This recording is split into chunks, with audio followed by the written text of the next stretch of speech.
Welcome, everyone. I'm Deeg. Here are my thoughts today on Burning Crusade Classic. It comes out tomorrow. At this time of recording, it's May 31st, 2021, Memorial Day, the day before Burning Crusade Classic's release on June 1st. And I've decided that I'm not going to be playing it this time. I played WoW Classic back in 2019 when it released. I played Burning Crusade when it released back in 2007. And I played World of Warcraft when it originally released back in 2005. So why am I not doing this? Well, before I get into that, let's set the mood.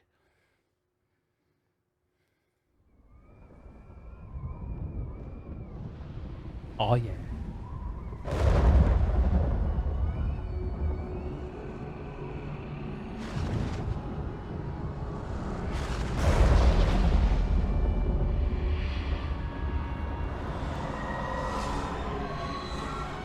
You dare enter my realm.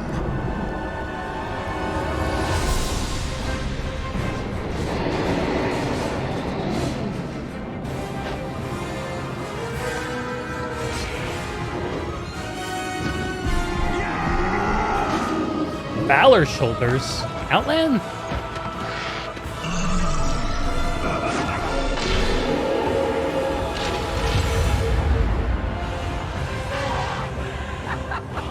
Bell Reaper, man.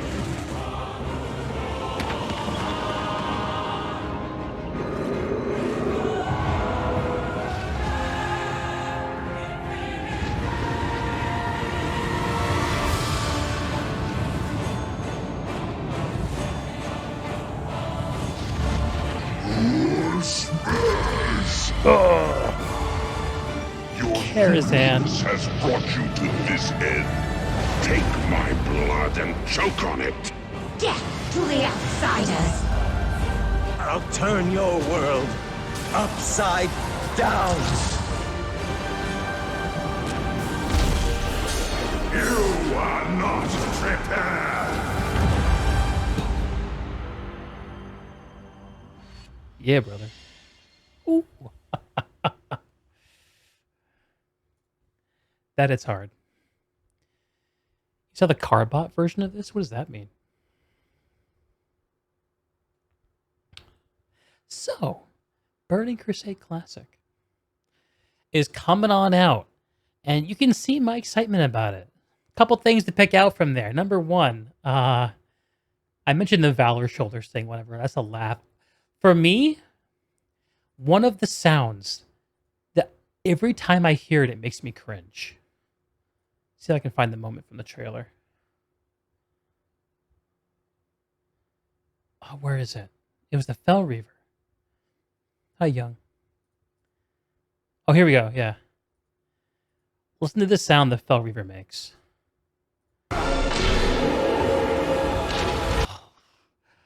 Oh my god, that sound! It rips my mind apart. Because the Fell Reaver covers a lot of ground very fast when you're on Hellfire Peninsula, let me tell you. I have memories of this expansion. But like I said, I'm not playing this time around. So I'm going to talk through why that is. But before I get to my reason, my very real reasons why I'm not going to be playing, what I want to do is take the time to think through Burning Crusade Classic and a few of the reasons why it would make sense for me not to play, but for me aren't really the real reasons. They're good reasons, but not my reasons. And the reasons that you're going to hear out there in the creator community, and that's why I want to talk about them briefly. And I'm curious what y'all think. So, okay. Reason the first to not play Burning Crusade Classic. This is a simple one. Not enough time. Right? I mean, so for me, as long as I've played World of Warcraft, going all the way back to when I was a college student to now when I'm in my late 30s, WoW has always been a lifestyle game for me. It's a game that I have to plan my life around. I'm sure there are people out there who play the game like casually enough just to drop in for an hour or two, like a few times a week, but I don't relate to them. I don't get how you play the game that way.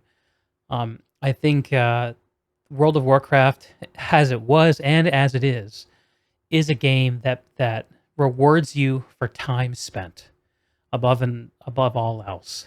And even in the modern game, the retail version of the game, which has much of its content behind daily and weekly gates, there is still so much stuff to do that you can keep very, very busy. So um, it's a hard game to fit into my life. But that said, if I did have a good reason to go back and play Burning Crusade Classic, I could make time for it. I could. In fact, I made time for Shadowlands over the winter. I made time for Classic WoW a year before that.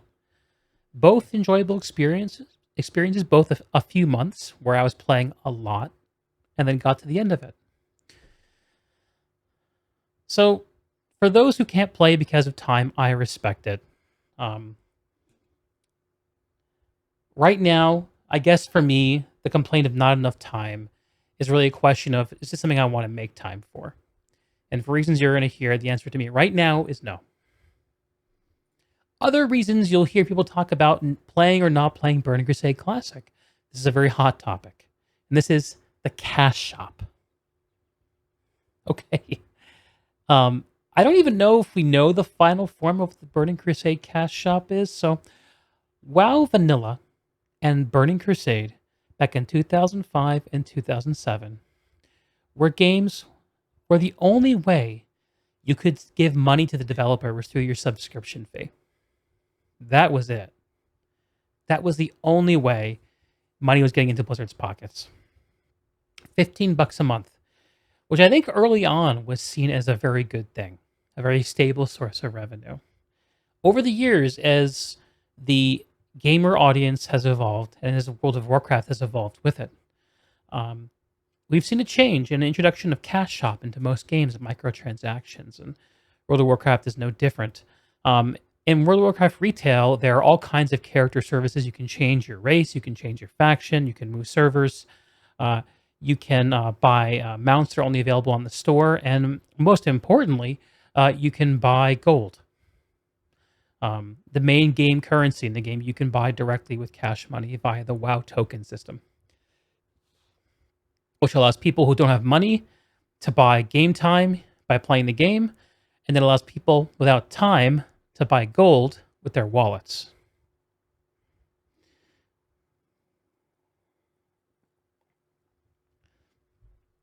Now, for reasons that I went into more deeply last week, in my comparison of Sunrise versus Sulfuris, legendary weapons from Guild Wars 2 and World of Warcraft Vanilla, I don't like the long tail effects that microtransactions have on virtual worlds.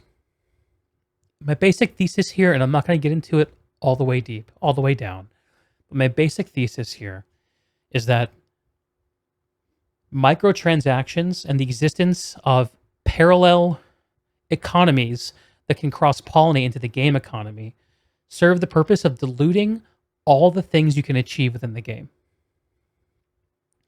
So yeah, maybe I grinded out this really badass skin, but this guy over here has an even cooler looking skin that he just bought with cash. Yeah, maybe I did this great thing in the game, right? Maybe I got this great achievement. I got through the raid with a grip without dying once. This other guy has the same achievement. But how did he get it? He got it by buying gold with cash and then paying someone in game to carry him through the achievement. So when you see that achievement in a game where you can buy into it with cash money, it dilutes the meaning of those rewards, not just for you, but for everyone. And that's the long tail reason why I don't like microtransactions. Another very, very easy explanation is boosts. Same idea. Okay. So what am I a proponent of? I like games where, this is going to sound stupid, where there's either a sub or buy to play model. I don't really see a lot of good examples of games trying this, because I also like games that are developed over time. And I also have no problem with buying microtransactions on me individually. Um,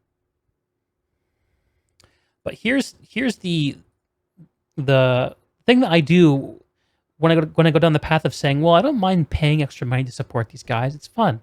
Um,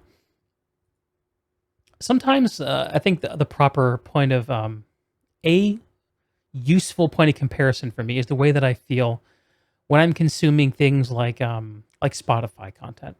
So Spotify is a streaming audio service that I pay a monthly fee for. And there's some content on that platform that I cannot watch without being served ads. And to me, this enrages me. I pay for YouTube Premium, so I don't have to watch ads on YouTube. I pay for Twitch Turbo, so I don't have to see ads when I watch Twitch. I pay for Spotify, and there's no way that I can get out of listening to these ads. I find it insulting, and I find it manipulative. And sometimes I feel that microtransactions in games that also ask you for a sub fee or a box fee are trying to get away with something similar. Okay. In my notes, I have a couple of things written down here about this note. Let's see what I have here. Playing in online worlds absent microtransactions is not feasible. Yeah, so it seems like all online world games are using microtransactions. I don't know a lot of examples of online world games that with sustained connectivity and new content coming in that are using either pure buy to play or pure sub. If you could think of one, maybe let me know. Maybe I'm wrong. I'd love to make a good comparison here. I don't see this happening anywhere. And one of the most popular ways to do these actually is via the free-to-play model. So two games that I play that have the free-to-play model are Guild Wars 2 and PlanetSide 2. And I'm going to use these to talk about two upsides of free-to-play and two downsides of free-to-play. And then we're going to close the discussion about the cash shop for Burning Crusade Classic. So, if you can move from a sub model to a free-to-play model, the good thing is, boom, more players. More players is more content for your paying players. Because other players are content. They fill the world, giving people to play with, play against. Very important.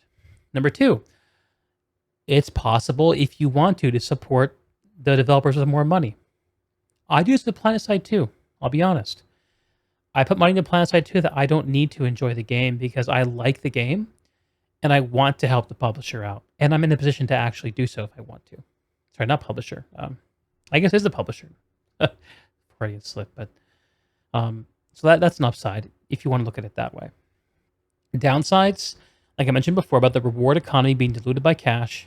And lastly, another long tail issue with this kind of design is it sets up weird design incentives where you see games that create problems and then sell solutions. And Guild Wars 2 is a game that is rampant with this. Totally rampant. Don't have enough inventory space? Buy more inventory slots. Don't have enough bank space? Buy more bank slots. Don't have enough character slots? Buy more characters. There are so many ways you can buy your way into convenience and solving annoying moments of friction within the experience that are only there to sell you the solution. Boosts are in the same ilk, by the way, which is a problem that actually Burning Crusade Classic does have. They are selling boosts and allowing people to skip to the front of the line in terms of leveling up. Now, my complaint about this goes back to the idea of the reward economy and the meaning of the world, and the idea that when you allow people to skip over content, when you allow people to play by a different set of rules because they have cash, what you do is you create different classes of people in the world. And The game doesn't make it clear which class a person belongs to. You have the class of people who is earning everything that they have, and the class of players who are not earning everything they have. And that makes a difference to gamers. Gamers understand viscerally the value of someone who they're sitting next to who has played through the same experiences as they have to get to the same point, or similar experiences, who have slogged through the mess versus those who don't. And this is something we see not just in gaming, but in the real world. How many examples have y'all seen in your lives of people who are in positions not because they have the right, because they have the competence, but because they have the connections, or because they bought their way in? How many times have you suffered at the hands of someone who should not be in the position that they are in? This is a problem that's created whenever you allow your basic structure of achievement and meaning to be corrupted by outside structures. And this is a bigger idea that I'm still working on trying to flesh out. But so yeah, the cash shop for Burning Crusade Classic is something that exists. Maybe they're going to sell more mounts. Who knows what's next? There was some news that came out today, or maybe it was yesterday, about apparently there being a room in the store for selling a classic, a Burning Crusade Classic token, which again would allow people from outside the game to buy in-game gold with cash, and allow people inside the game to buy game time with gold. That's the basic economy. Speculation that I've read suggests that this is more of a Chinese client thing, not a North American thing, so maybe not a problem for us, but it suggests that World of Warcraft is being World of Warcraft. And regardless of what people want, it's going to keep trending in that direction. And I'm going to talk about that next. So the very last kind of point that I'm going to address about Burning Crusade Classic that people seem to be up in arms about, but isn't personally stopping me from playing or not playing it, is this narrative that Blizzard and Activision are bad or evil. And this is going to be my hottest take of the evening, I think. And I don't know if I'm right about this, so I want to hear what people think. But before I get into what I think, I'm going to read to y'all a little story about the frog and the scorpion. Check out that guy.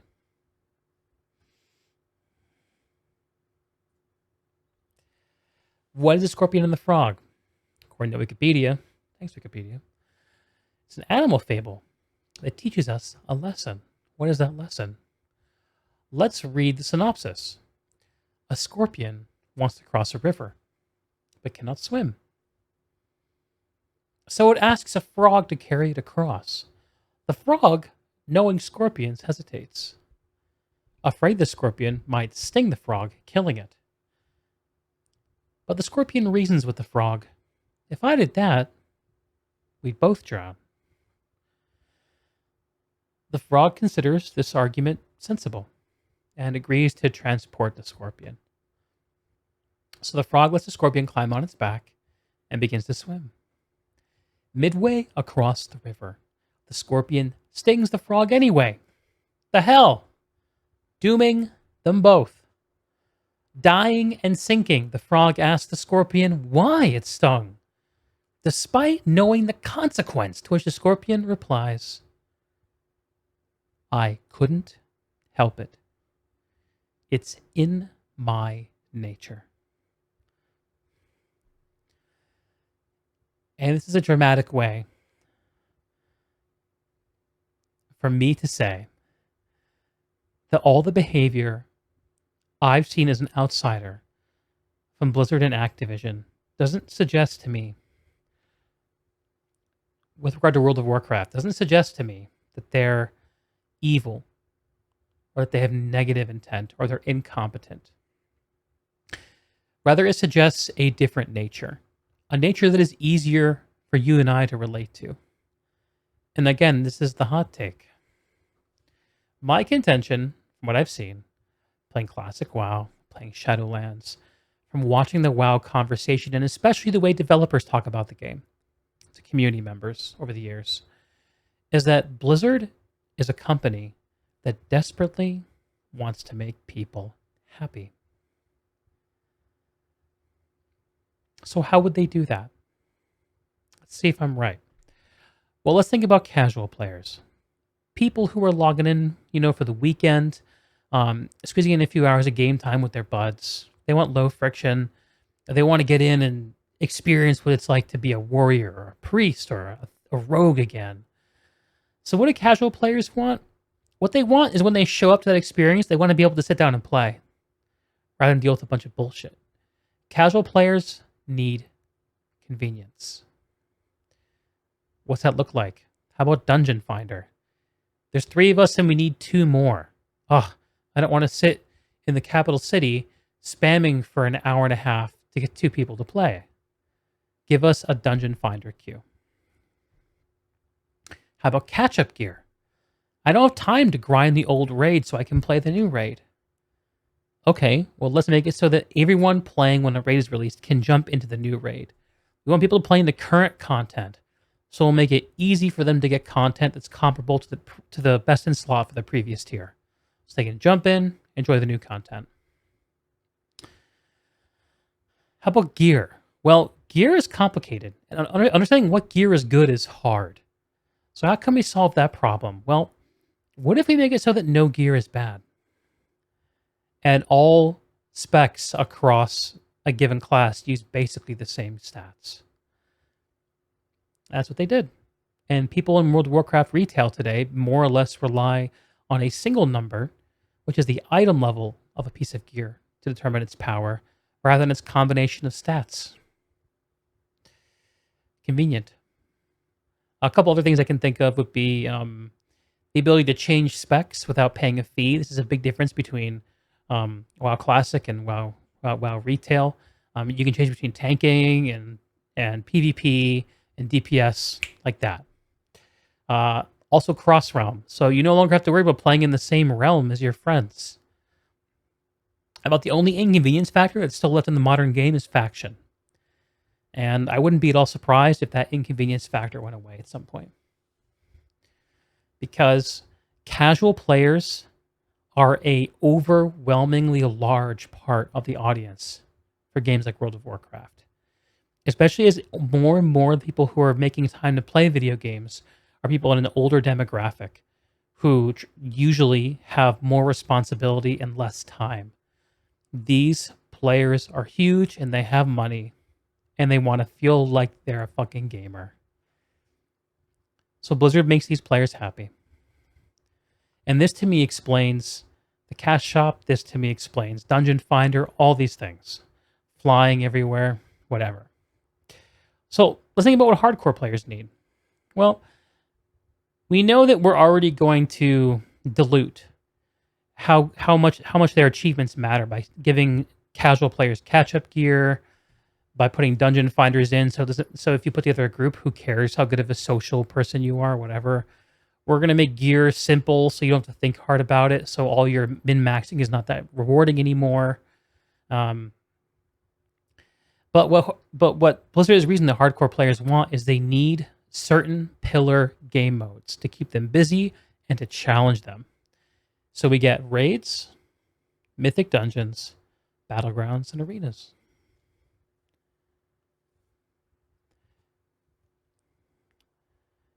And you can see in the modern game, these game modes are enormous and popular. And they keep people very busy.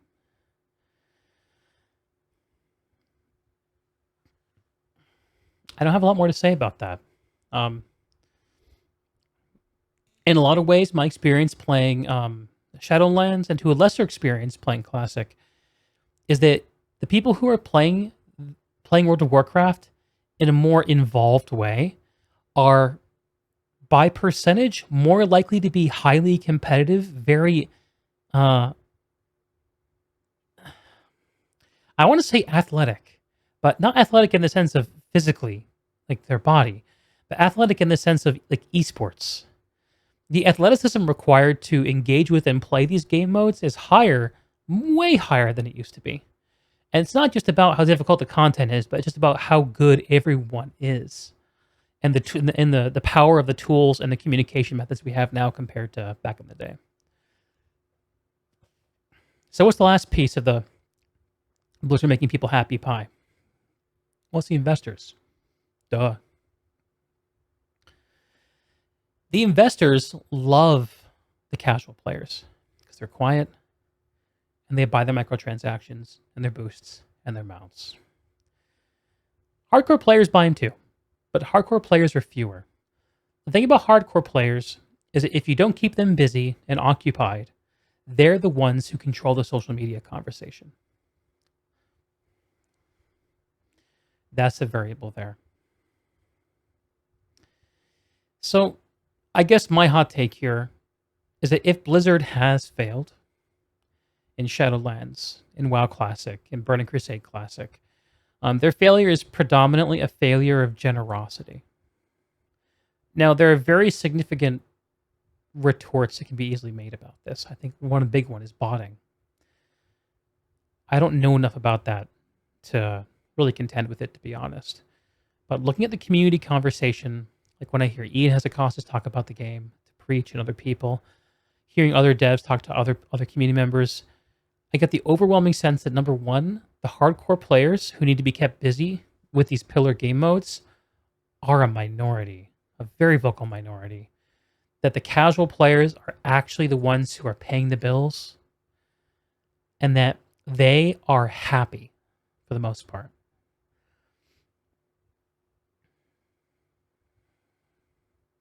So when I look at Burning Crusade Classic getting a collector's edition and boosts, I see Blizzard being Blizzard. They're trying to make what they see as a better game. And the way they look at it is not the way we look at it. The gamers who are complaining about this stuff. The gamers who are complaining about this stuff, like Asmongold famously is doing, complains about it for what I was talking about before. The reward dilution. The fact that the things that people achieve in the game and the social status that actually is conferred within the game world by achieving those things is undermined, cheapened, and diluted every time people can make progress on those things outside the game. And I agree with him for the most part.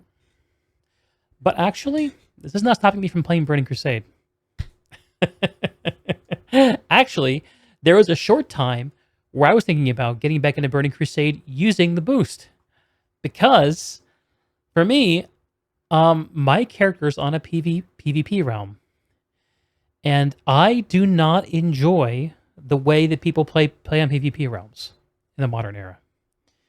It used to be, well,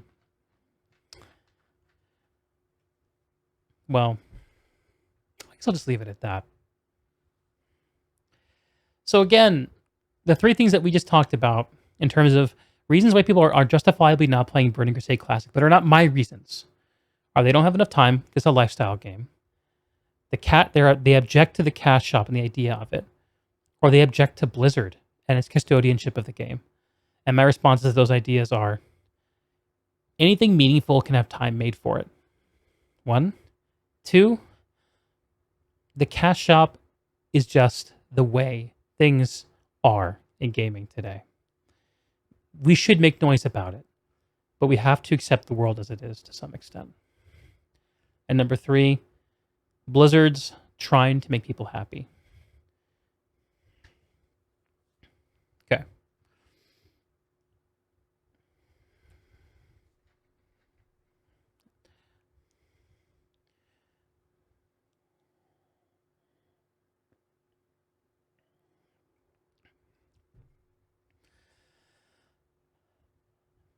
All right, next.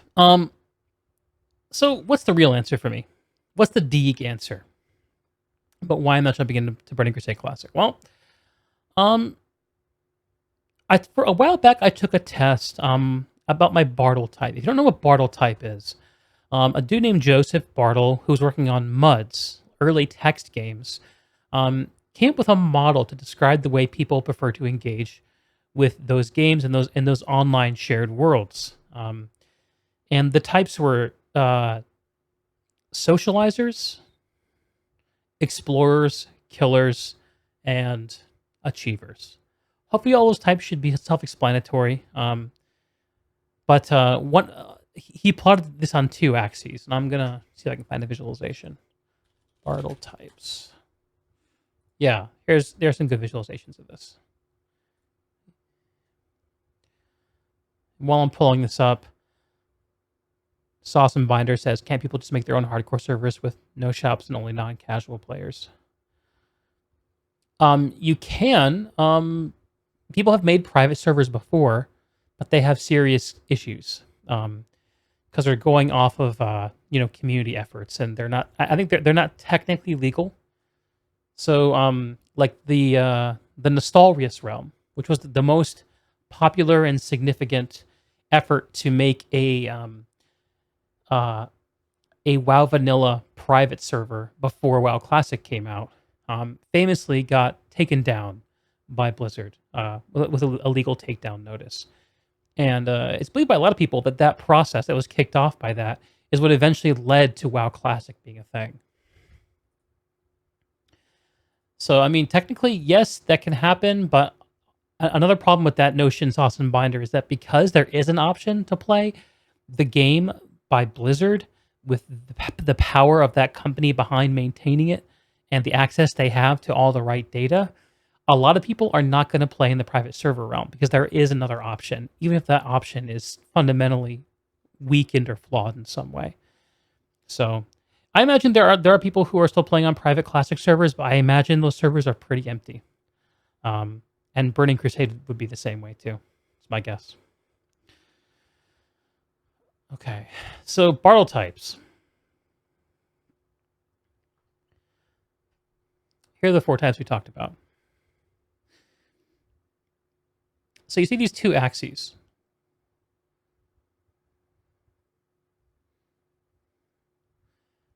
Okay, so the x-axis here is defined, but the y-axis is not. What is the y-axis? So the x-axis is players or world.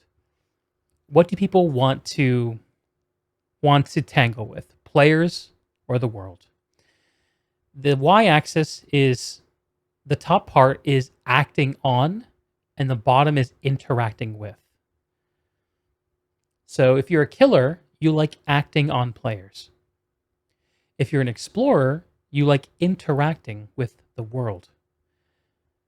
I took a Bartle test, and what I ranked as very high socializer, like interacting with players. Big surprise there. My next highest, which was not overwhelmingly higher, but it was higher than the third, was explorer. I like interacting with the world. And then very close to explorer was killer, like acting on players. And last and very, very least was achiever. I don't care about acting on the world. It doesn't interest me at all. If you want to take your Bartle test, here, I'll put a link here in the Twitch chat if you want to have a look at this while we're talking through this. Bartle test. It's kind of a fun thing to do.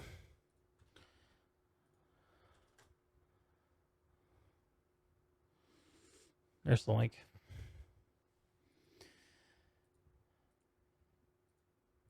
So I've established that I'm someone who likes socializing and exploring, a little bit of killing, but not achieving. So I think that the real headline for me in terms of why I'm choosing not to re-engage with Burning Crusade Classic is I feel like there's nothing left there for me to explore. I've literally all done it before. And this is very similar to the reason why I stopped playing World of Warcraft Classic after Phase 1 and getting to 60 and killing Ragnaros and killing Onyxia. I've done Encourage, Blackwing Lair, Nax up to the 4 Horsemen. I did all that stuff before, back in my college days. I'm really glad I got out of Classic when I did, because one thing I didn't foresee was the world buff meta. Holy shit, that was a disaster. Thankfully, it's not a problem. in Burning Crusade Classic. But I've done it all before. So I found let's reflect on some of my past experiences with Burning Crusade. Number one, leveling up. So my story with leveling up in Burning Crusade was something like this. I got excited for Burning Crusade. This is my final semester of college before I dropped out. Wasn't going to any classes.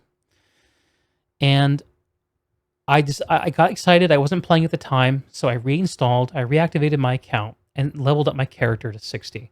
Now, I had given my account to a friend before this because I thought I was done with the game.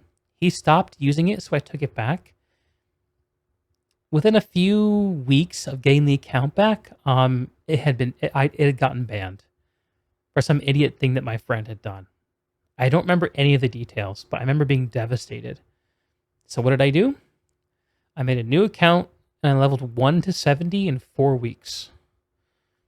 Which for me, with the tools that were available at the time, playing solo was soul crushing. I got to 70 and then uninstalled the game because I felt so miserable.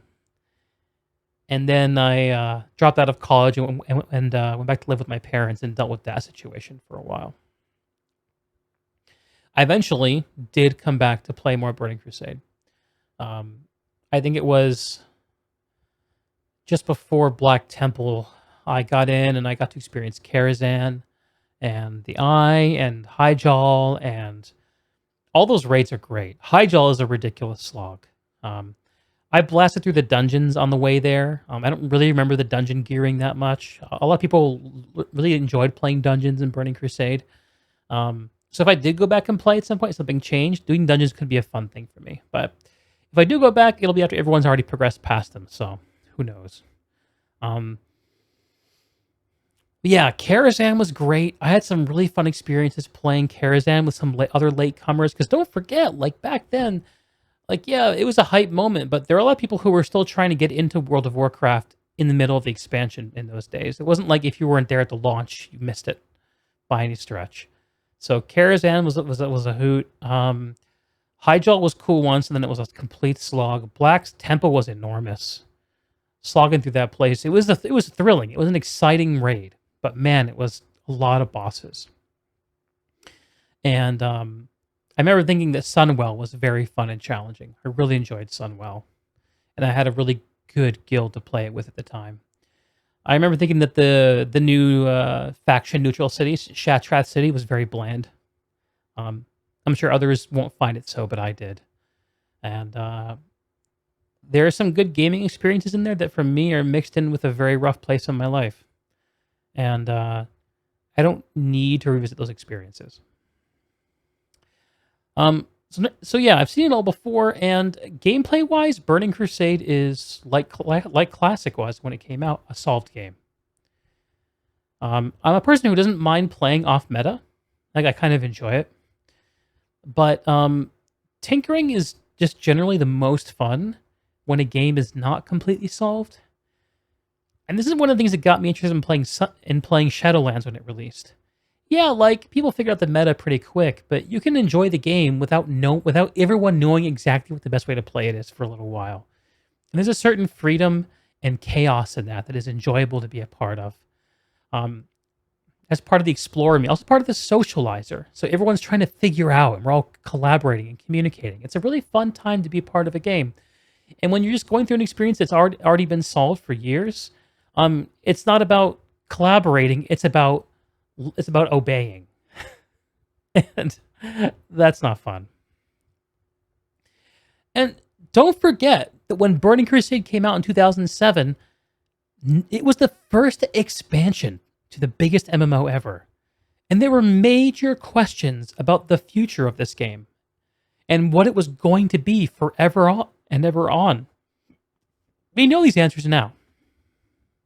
We know them. But back then, I remember even before Burning Crusade came out, there was data mining about Outland and what was behind the Dark Portal, an enormous speculation. and going to a fucking alien world. Like, what the hell was that going to be like? I have no idea. I, like a lot of people playing WoW, was coming to the Warcraft franchise for the first time. And the Dark Portal, I've been hanging out there for 2 years before we got to go inside of it. But yeah, some long-term WoW questions that were completely open-ended, open questions at that time was, are we going to add more levels to the game? Is it always going to be 10 levels? What's going to be the point of those levels? Are we going to get another 60 levels? Are we going to get new leveling zones? Are we going to get new races, new talents and abilities? Are there going to be new modes in the game? Or are we just going to iterate on the current ones? New classes? Where are the new worlds? Like, there are so many Chekhov's guns on fireplaces all over Azeroth. Little story threads that could be plucked on to go into the future. And so many systems that clearly could go many different places. The sky really felt like it was the limit, and Burning Crusade was the first of those answers. And it was a very exciting time for that reason, to be part of something like that. And there's no way that Burning Crusade Classic could ever recapture that. I just realized it got dark in here. Let's fix that. So I talked about the Explorer incentives for me that aren't really there with Burning Crusade. I guess the last thing to talk about in terms of why I'm taking out my inner no for Burning Crusade Classic is this, and for me probably the more important thing is the social incentive, which is honestly I just have to be honest. Like, if a group of guys who I liked and who I felt were on my same wavelength were going back in to play Burning Crusade Classic and they needed a tank or they needed a DPS, I would bust out my warrior and play with them. Like, the social incentive for me is extremely important. Right now, it's not there. I don't have that group. But for me, if such a group existed, not just for WoW, but for any game, I would have to pursue it because it's so important to me to have that connection with people. So here are the notes that I wrote down for this. Because I've seen and done it all, I feel like I can watch from afar to keep up. True. Because I've been through Burning Crusade once before, I can just watch social media and see what's going on with it and keep in the know, which I like. I like to be in the know. I'm not interested in the esports style approach to MMOs that has ascended in World of Warcraft. I talked about this earlier with the rising levels of competence of the average gamer and the requirements of the core game modes, just requiring more and more electronic athleticism and knowledge from players. Like, yeah, it's okay, but WoW to me was never about being the best player. It was about the connection and the exploration and all that good stuff. And here's the last point that I wrote down for this, and probably the most important one. I could find a dad group or a build a stream community for Burning Crusade Classic. I could probably do that. But I can do that for any game. I don't need Burning Crusade to do that. Let's do the outro. Y'all know me. I'm your boy Deeg, talking about everything gaming and gaming culture related. I'm here live on Twitch on Monday nights, twitch.tv/DeegTV. I'm on YouTube. All my VODs go there. They're nice and prettied up. Very convenient. And I'm on Twitter. The handle's Deeg Thoughts there, where you can see Deeg's thoughts. Big surprise.